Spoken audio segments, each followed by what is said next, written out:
Aha, Maya terbangun dari tidurnya. Nafasnya tersengal-sengal, dadanya naik turun. Keringat dingin membasahi keningnya hingga mengembun. Ada apa ini? Sudah beberapa hari tidurnya, memberi mimpi yang sama. Mimpi dirinya yang tenggelam, hingga membuatnya tercekat bagai kehabisan napas. Sejenak dia duduk terdiam di atas kasur. Semua kini jadi beban pikiran, padahal dia masih berduka ditinggal ibunya, yang wafat sebulan yang lalu menyusul bapaknya, yang lebih dulu mangkat waktu dia masih kecil. Kini pikirannya coba menyuguhkan berbagai macam penjelasan tentang mimpinya itu. Mulai dari yang paling masuk akal, sampai yang paling ngawur sekalipun. Dan dari semua itu, ada satu hal yang justru paling menjurus. Apa jangan-jangan semua ini ada hubungannya dengan peristiwa yang pernah dialaminya waktu dia masih kecil? Maya masih ingat betapa dirinya pernah nyaris tewas tenggelam di Sendang Ratu, sebuah kolam mata air yang ada di kampung halamannya. Kejadian itu hingga kini masih menimbulkan tanda tanya. Bagaimana bisa dia yang sedang bermain di tepian Sendang, tiba-tiba saja sudah ada di dasar kolam? Seandainya saja waktu itu tak ada nenek, mungkin dia sudah tewas tenggelam. Tapi kini seberapapun keras dia mencoba, tetap tak bisa menemukan benang merahnya. Semua hanya sekedar asumsi liar. Kepalanya malah jadi pusing memikirkannya. Kering ponsel Maya berdering buarkan lamunan. Ada nama Andri yang muncul pada layar. "Halo Mai, kamu jadi pulang kampung?" Tanya Andri di seberang sana. "Nggak tahu Andri, masih ragu, masih pikir-pikir dulu bro. Ini sudah hampir sebulan ibumu wafat. Nenekmu di kampung berhak tahu. Kamu kan nggak bisa hubungi beliau. Jadi kamu yang harus datang ke sana." "Iya, tapi ibu dulu selalu wanti-wanti jangan sampai aku pulang ke sana lagi. Nggak tahu kenapa, aku ngerti. Tapi biar bagaimanapun, nenekmu berhak tahu. Ibumu itu kan anaknya nenek. Masa anaknya meninggal nenekmu malah nggak tahu? Lihat nanti aja deh Henry. Udah dulu ya. Aku mau mandi," ujar Maya lalu menutup sambungan teleponnya. Maya kembali merenung, tapi kini pikirannya melayang pada kampung halamannya. Tak terlalu banyak yang bisa dia ingat, hanya sedikit yang bisa dia kenang. Meski dia lahir dan menghabiskan masa kecilnya di sana, namun dia langsung dibawa ibunya pergi tak lama setelah bapaknya wafat. Jadi tak terlalu banyak peristiwa yang bisa mengisi memori ingatannya. Namun hingga kini dia masih tak mengerti mengapa ibunya tak pernah mau kembali ke sana hingga akhir hayatnya. Padahal di sana masih ada nenek. Ibunya pernah bilang kalau dia amat trauma dengan kematian bapak yang terjadi secara tiba-tiba, dan itu jadi satu-satunya alasan yang selalu dia kumandangkan yang membuatnya enggan untuk pulang. Kembali pada ucapan Andre tadi, Maya pikir kekasihnya itu ada benarnya. Neneknya di kampung berhak tahu kalau ibu sudah meninggal. Meskipun ibu melarang keras untuk pulang, namun kali ini jadi satu pengecualian. Maya mengangguk yakin. Dia sampai pada satu keputusan, suka tak suka, mau tak mau, dia harus pulang. "Bener ini jalannya Mai?" tanya Andri di balik setir mobil, sambil memicingkan mata coba memaksakan pandangan menembus jalan gelap. "Iya, memang banyak yang berubah, tapi aku masih ingat kok, ini benar jalannya," jawab Maya sambil memastikan peta GPS pada ponselnya.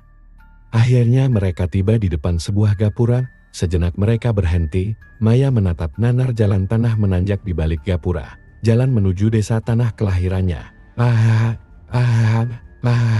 Napas Andri mendadak tersengal-sengal. Dadanya kembang kempis. Udara malam pegunungan yang dingin tanpa ampun langsung membuat penyakit asmanya kambuh. "Kamu nggak apa-apa Andri?" tanya Maya dengan wajah khawatir. Andri cuma menggeleng. Lalu cepat-cepat mengambil inhaler mungil yang selalu ada dalam tasnya. Tiasa sesesting. Andri bernapas lega, sebentar menyandarkan kepalanya pada kursi mobil. "Aku nggak apa-apa Mai, maklum Dad. Udara begini memang jadi musuh utamaku, harusnya kamu nggak usah ikut." "Lah aku takut kamu kenapa-napa," balas Maya terus. "Aku harus overthinking mikirin kamu yang sendirian kesini gitu?" "Ya enggak lah." Maya tersenyum. Andri begitu baik dan perhatian, bahkan kadang sampai mengabaikan dirinya sendiri. Hal itulah yang menjadi salah satu alasan mengapa Maya jatuh hati pada pemuda ini. "Ini tempatnya?" tanya Andri yang kini nampak lebih baik. "Lihat itu gapuranya, gila ya. Udah bertahun-tahun, bentuknya masih gitu-gitu aja, jadul banget," balas Maya. "Kok rada nyeremin ya?" Andri menimpali entah serius atau bercanda. Maya cuma tersenyum sambil mengangkat bahu, tapi dia maklum. Andri yang lahir dan besar di kota, pasti tak terbiasa dengan suasana sunyi seperti ini. Mobil pun kembali melaju, bergerak pelan menembus jalan kampung yang remang diterangi cahaya lampu ala kadarnya. Hingga akhirnya mereka kembali berhenti di sebuah pelataran rumah yang cukup luas. Ini rumah nenekmu, Mai? Gate juga ya? Andri berdecak kagum sambil memandangi rumah besar dan area sekelilingnya. Maya tak menjawab. Entah mengapa dadanya malah jadi berdebar-debar. Apa yang harus dia katakan pada neneknya? Telah lama dia dan ibunya pergi.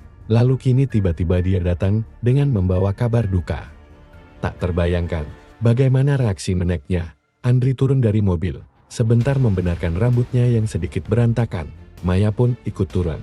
Tapi ketika dia baru melangkahkan satu kaki, mendadak terdengar suara aneh yang berbisik lirih di telinganya. Wis wayahe, sudah waktunya. Maya seketika menghentikan langkah, menolehkan alis sambil pasang telinga. Andri pun heran melihat tingkah Maya yang tak biasa. Kenapa? Tanya pemuda itu sambil mendekat.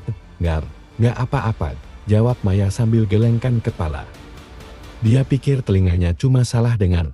Maya pun lanjut melangkah, namun kembali berhenti saat melihat pintu rumah perlahan terbuka. Lalu muncul seorang wanita berkebaya yang lantas berdiri mematung sambil menatap tajam ke arahnya. Nenek.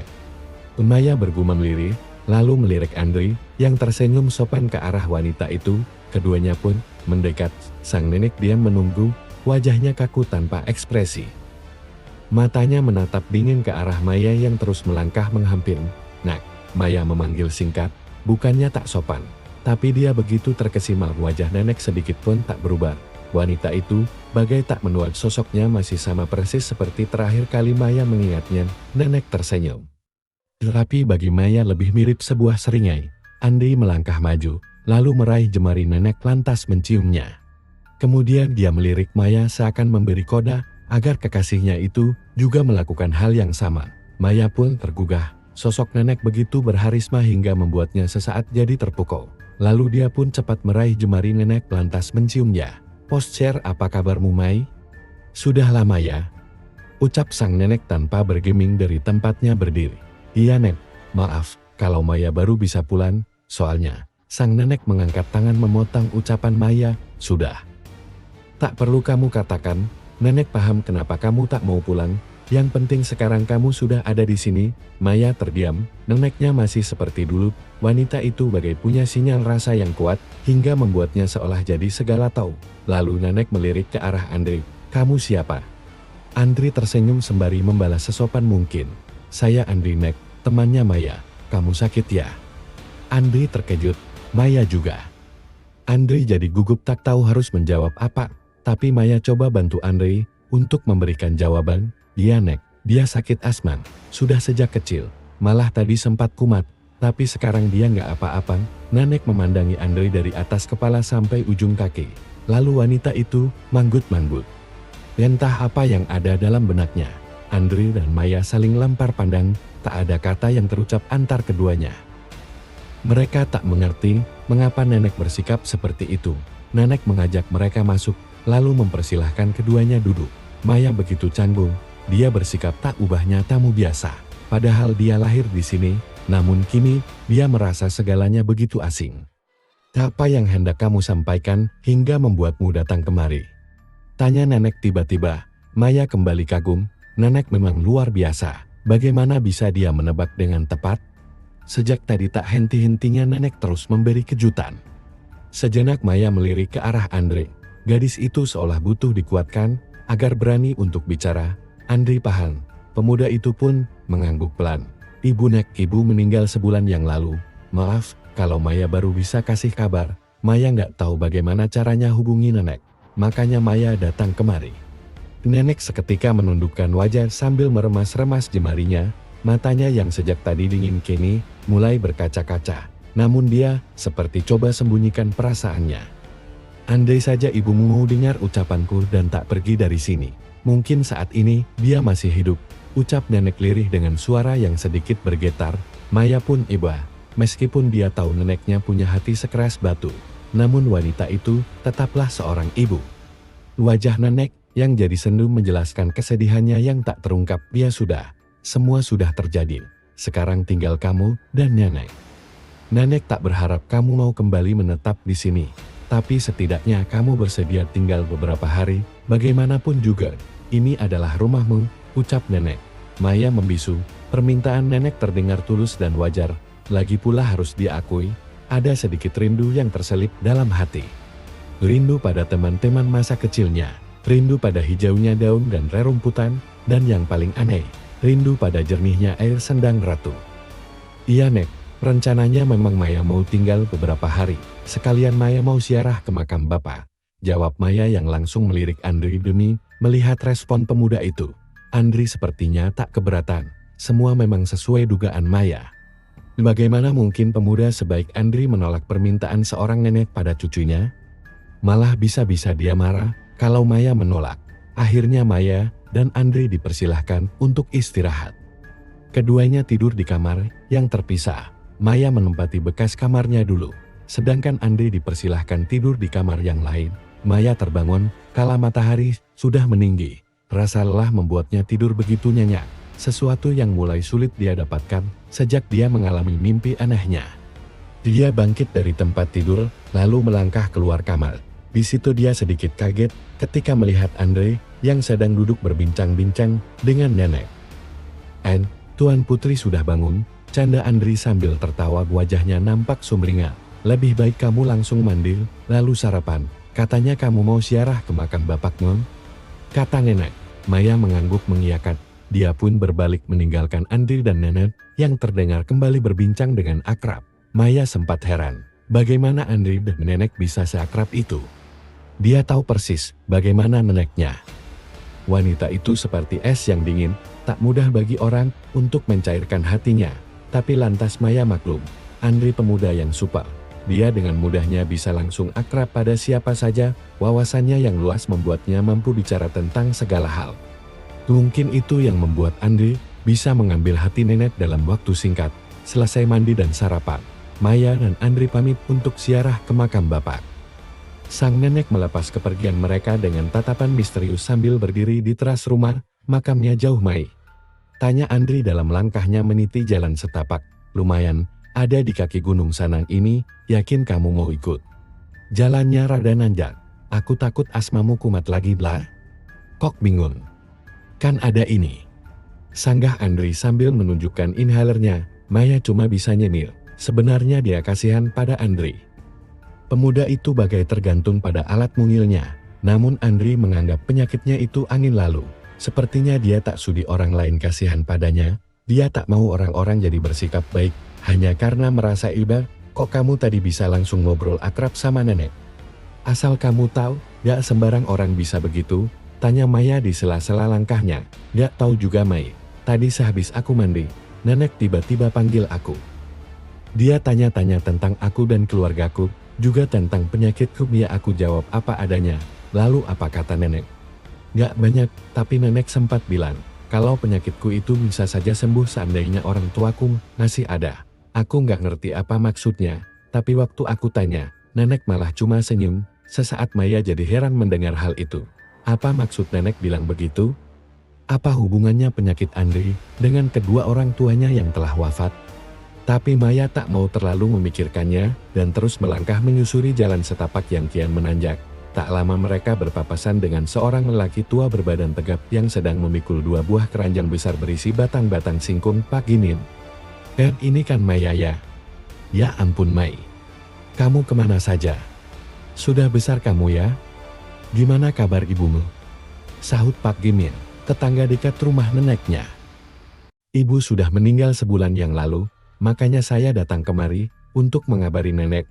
Innalillahi, ibumu meninggal kok bisa? Tanya Pak Gimin yang langsung membuat Maya sedikit heran hingga menggerutu dalam hati. Kok bisa? Pertanyaan macam apa? Ya bisalah Pak, namanya juga manusia, ibu sakit kanker. Sebenarnya sudah lama. Minta doanya saja Pak, jawab Maya sedikit ketus. Pak Gimin seperti menyadari kekeliruannya. Dia pun coba memperbaiki kesalahannya. Maaf Mai, maksud Bapak tadi, ibumu itu kan sepertinya sehat walafiat. Dia jarang sakit, makanya Bapak jadi kaget. Maaf ya, nggak apa-apa Pak. Nggak perlu sampai minta maaf segala, sahut Maya coba memaklumi. Pak Gimin tersenyum canggung, rasa bersalahnya belum sepenuhnya hilang. Tapi Maya tak mau berlarut-larut, dia pun coba untuk alihkan pembicaraan. Tiwi apa kabarnya Pak? Ucap Maya menanyakan kabar Tiwi anak Pak Gimin, salah satu teman masa kecilnya. Dia baik-baik saja Mai, dia pasti senang kalau tahu kamu ada di sini. Ini kamu mau kemana? Mau ke makam Bapak, jawab Mayam. Oh gitu ya sudah, silahkan lanjut. Saya mau ke ladang dulu, ucap Pak Gimin sambil membenarkan keranjang yang dipikulnya. Maya mengangguk pelan. Pak Gimin pun pamit pergi. Maya terus memandangi lelaki itu hingga menghilang di kejauhan. Andri yang sejak tadi diam jadi sedikit heran melihat hal itu. Kenapa Mai? Nggak apa-apa. Maya sengaja berbohong. Padahal dalam hatinya kini penuh tanya. Bagaimana mungkin Pak Gimin, yang dulu dia kenal sebagai lelaki tua yang sakit-sakitan, kini terlihat begitu sehat dan gagah? Padahal, hampir 16 tahun lamanya mereka tak bersua. Maya pun melanjutkan langkahnya dengan pikiran yang jadi bercabang. Dia lebih banyak diam.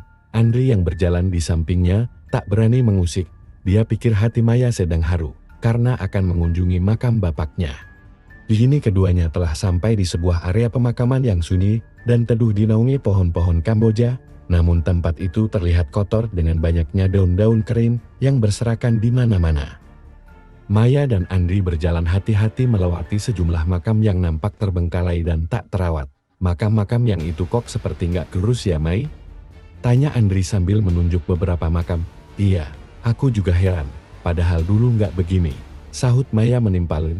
Lalu langkah mereka terhenti di dekat sebuah makam. Maya tertegun, hatinya miris. Itu makam bapaknya, tapi kondisinya sungguh memprihatinkan. Tanahnya amblas, nisannya miring, rumput liar tumbuh menutupi hingga makamnya nyaris tak terlihat. Sungguh jauh dari harapannya. Apa nenek tidak pernah mengurusnya? Dia jadi sedikit malu pada Andre. Lalu mata Maya tertuju pada beberapa makam lain di sekitarnya yang juga bernasib sama. Apa keluarganya tak ada yang peduli dengan makam sanak saudaranya sendiri? Keterlaluan, tapi Maya coba abaikan barang sejenak. Dia lantas dibantu Andri membersihkan makam bapaknya, lalu keduanya pun sejenak khidmat berdoa. Setelah beberapa saat, mereka pun usai berdoa. Andri langsung bertanya apa rencana Maya selanjutnya. Habis ini kamu mau apa? Aku mau ke Sandang Ratu. Serius? Kamu nggak salah? Memangnya kenapa? Maaf ya Mai, tapi bukannya kamu pernah tenggelam di sana? Memangnya kamu nggak trauma? Nggak lah, kejadiannya kan sudah lama. Memang dulu aku sempat trauma, tapi sekarang sudah move on. Andri tak sepenuhnya percaya. Bagaimana mungkin kejadian seperti itu bisa dilupakan? Tapi Andri tak mau protes. Di sini, dia hanya mendampingi kekasihnya itu. Apapun yang bisa membuat Maya bahagia, akan dia turuti. Lagi pula dia juga penasaran. Seperti apa sih Sandang Ratu itu? Dia ingin melihatnya secara langsung. Selama ini dia hanya mendengar semuanya dari cerita Maya saja. Lalu keduanya melangkah meniti jalan setapak yang makin menanjak, melewati ladang-ladang dan sawah lalu masuk ke dalam sebuah hutan kecil. Masih jauh Mai? Tanya Andri dengan napasnya yang kini terdengar satu-satu. Udah dekat. Kenapa? Kamu nggak kuat? Kalau nggak kuat, nggak usah maksa, kita balik aja. Kalau kamu semaput di sini, aku yang repot. Kata siapa? Ayo lanjut. Andri seketika menegakkan badannya. Dia paling anti diremehkan seperti itu. Kalimat nggak kuat sudah sering dia dengar. Dia tak ingin kalimat menyebalkan itu jadi menjatuhkan mentalnya. Akhirnya mereka lanjut terus masuk ke dalam hutan.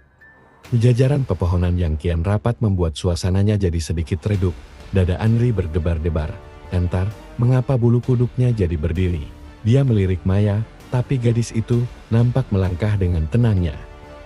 Kini langkah mereka terhenti di satu tempat yang sedikit lapang, di mana ada sebuah kolam besar dengan air yang jernih dikelilingi bebatuan dan pohon-pohon besar. Suasananya sunyi dan temaram, sinar matahari seolah tak mampu menembusnya. Tempat ini terasa begitu sakral, tak ada suara-suara. Hanya ada angin yang berhembus pelan menerpa pohon-pohon besar yang berdiri bagai penjaga. Ini tempatnya Mai? Tanya Andri sambil bertolak pinggang, namun Maya tak menjawab. Gadis itu diam mematung menatap air sandang yang tenang dan jernih. Andri jadi kasihan. Maya pasti sedang terkenang peristiwa yang pernah dialaminya, meski Maya kerap mengingkari. Tetapi Andri yakin kejadian tragis itu masih menyisakan trauma yang membekas dalam dirinya. Tapi mendadak Maya melangkah pelan menuju sendang, lalu berhenti persis di tepinya. Sejenak dia berdiri di situ dengan tatapan mata yang kosong. Andri tak mengerti, sikap Maya sedikit tak wajar. Maya mau apa? Namun pemuda itu langsung tercengang ketika Maya tiba-tiba saja menceburkan dirinya masuk ke dalam air. "Mai, kamu mau ngapain?" Maya tak menggubris. Gadis itu terus bergerak ke tengah sendang dengan tinggi air sebatas dada. Sampai di tengah, sejenak Maya diam mematung. Lalu tanpa diduga-duga perlahan, dia membenamkan dirinya masuk ke dalam air. "Mai, Maya." Andri mendekati tepi sendang sambil memanggil-manggil kebingungan. Dari situ, dia masih bisa melihat tubuh Maya yang terbenam di dalam air, tapi gadis itu tak bergerak. Dia bagai membatu di dalam sana. Andri jadi khawatir, ini ada yang tak beres. Dia hendak menyusul Maya masuk ke dalam air. Namun belum sempat apa-apa, tiba-tiba kepala Maya sudah kembali muncul ke permukaan. Andri terkesiap. Yang dia lihat bukan Maya, melainkan seorang wanita cantik dengan mahkota bak seorang ratu yang muncul keluar dari dalam air. Andri tersurut mundur. Namun langkahnya jadi ceroboh hingga kakinya terantuk batu, lalu jatuh tersungkur mencium tanah. Sebentar pandangannya teralihkan. Tapi begitu dia kembali melihat ke depan, sudah ada Maya yang berdiri mematung di hadapannya dengan tubuh yang basah. Andri mengucek-ngucek mata seolah meragukan pandangannya sendiri. Sebenarnya siapa yang dia lihat? "Maya?" tanya Andri terdengar ragu. Mendengar suara Andri, Maya pun tergugah. Dia bagai kembali ke bumi. Dia langsung heran saat menyadari sekujur tubuhnya yang basah. "Mai, kamu kenapa?" tanya Andri. Maya tak menjawab. Tubuhnya terasa dingin, kepalanya mendadak pusing, dunia seakan berputar cepat. "Mai, Maya." Maya membuka mata kala mendengar suara perempuan yang memanggil namanya. Di hadapannya kini ada Andri dan seorang gadis berkerudung. Wajahnya seperti tak asing. Pelan-pelan Maya bangkit dari posisi rebah, lalu duduk di atas rumput. Hawa dingin membuat tubuhnya yang basah spontan menggigil. Andri cepat membuka jaketnya, lalu menyelimuti tubuh Maya. Si gadis berkerudung terus memperhatikan Maya dengan wajah yang cemas. "Aku kenapa?" Maya bertanya sambil bersedekap tangan kedinginan. "Kamu tadi tiba-tiba masuk ke dalam air lalu pingsan. Aku panik langsung cari bantuan. Di tengah jalan aku ketemu sama Tiwi." Andri sengaja tak menceritakan tentang wanita bermahkota yang sempat dilihatnya tadi. Dia tak ingin memancing polemik. Saat ini yang terpenting adalah keselamatan Maya. "Tiwi, kamu Tiwi?" tanya Maya seolah tak percaya melihat penampilan Tiwi yang nampak berbeda dengan kerudungnya. "Unroll available on Trade Trader Post Share." "Iya Mai, tadi bapak cerita kalau dia ketemu kamu. Makanya aku langsung susul kamu ke makam. Tapi di sana kamu nggak ada. Lalu aku ketemu sama temanmu ini. Dia bilang kamu pingsan di sini," jawab Tiwi. Maya tertegun, ingatannya kembali pada apa yang dilihatnya tadi. Wanita berpakaian bak seorang ratu yang melambaikan tangan memanggilnya. Apakah itu nyata? Tak ada kata yang bisa menjelaskan. Halusinasi? Bisa jadi. Matanya melirik ke arah sendang ratu kolam itu, nampak biasa. Tak ada yang aneh, tak ada yang berubah. Semua masih sama seperti dulu. "Kamu kenapa, Mai? Kenapa tiba-tiba kamu masuk ke dalam air?" tanya Andri. Maya menggeleng. Dia sendiri tak mengerti apa yang sebenarnya terjadi. Dia ingin menceritakan tentang apa yang dilihatnya tadi, namun batinnya melarang. Dia tak ingin Andri jadi khawatir berlebihan. Nggak apa-apa. Mungkin tadi aku melamun sampai terbawa suasana." "Ya sudah, nggak perlu dibahas. Kita pulang saja, aku kedinginan." Maya lalu berdiri dibantu Andri. Tapi pemuda itu nampak tak puas dengan jawaban Maya. Dia merasa kalau kekasihnya itu menyembunyikan sesuatu. Namun belum apa-apa, mendadak telinga Maya mendengar suara yang seolah bergema di sekelilingnya. "Wiswayah." Maya terkesiap. Matanya langsung jelalatan mencari-cari. Andri dan Tiwi jadi ikut kebingungan. "Kenapa lagi, Mai?" tanya Andri. "Kalian denger nggak? Tadi ada suara," sahut Maya sambil matanya terus mencari-cari. Andri dan Tiwi saling pandang lalu menggeleng tanda tak mengerti. "Nggak, aku nggak denger apa-apa," balas Tiwi. Maya merasa aneh. Sejak dia datang kemarin, sudah 2 kali dia mendengar suara itu. Awalnya dia pikir telinganya salah tangkap, tapi sampai 2 kali. Akhirnya mereka pergi meninggalkan tempat itu. Sepanjang jalan, Andre yang khawatir terus merangkul Maya. Gadis itu jadi risih. Dia tak enak pada Tiwi, tapi Tiwi hanya tersenyum, tanpa bertanya. Sepertinya Tiwi paham kalau Maya dan Andre punya hubungan yang istimewa. Sesampainya di rumah nenek, ketiganya jadi heran ketika melihat sejumlah orang yang berkerumun di depan rumah. Ini ada apa? Ada apa, Pak? Tanya Maya pada Pak Gimin yang rupanya ada di situ. Nenekmu, jawab Pak Gimin, di antara orang-orang yang memandangi Maya dengan tatapan mata penuh selidit. Firasat Maya kian buruk.